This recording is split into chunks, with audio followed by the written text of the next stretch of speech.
నాకు ఒక 4 minutes back ఒక కామెంట్ వచ్చింది. వాళ్ళ ఇంట్లో పిల్లి ఉందంట. అయితే ఆ పిల్లి మమ్మీ క్యాట్ చనిపోయింది.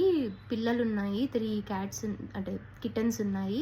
వాటికి ఎలా ఫీడ్ చేయాలో అర్థం కావట్లేదు. ప్లీజ్ అక్క అర్జెంటుగా రిప్లై ఇవ్వండి అని చెప్పింది. సో ఎలాగా చేయాలో చూపిస్తాను ఇప్పుడు. సిరంజ్ తీసుకొని దానికి నీడిల్ తీసేయాలి ఫస్ట్. ఏం లేదు, ఫస్ట్ ఒక సిరంజ్ తీసుకోండి. కొత్త సిరంజ్ ఒకటి కొనుక్కున్న తర్వాత దాన్ని నీట్గా వాష్ చేసుకొనేసి, ఇప్పుడు మనం పాలు వేడి చేస్తాం కదా, అవి చల్లారిన తర్వాత ఇలా సిరంజ్లోకి పాలు అంటే నింపుకోవాలన్నమాట. ఇలా నింపుకొని మొత్తం చల్లారిన తర్వాత నింపుకొని ఇప్పుడు క్యాట్కి ఫీడ్ చేయాలి మనం. ఎలాగో చూపిస్తుంది మా చెల్లి, చూడండి. చిన్న కిటన్స్ ఉంటే ఇట్లా నోట్లో సైడ్ నుండి మనం సిరంజ్ పెట్టి వాళ్ళకి పాలు పట్టాలి. మరీ ఎక్కువ కొట్టేయద్దు, చిన్న చిన్నగా పట్టండి. ఇట్లా పాలు తాగేయండి. క్యూట్గా, ఎంత క్యూట్గా తాగుతుంది చూసారా. మెల్లగా పోయండి నోట్లో, గట్టిగా అంటే ఫాస్ట్గా వేసేయద్దు, అది తాగలేదన్నమాట.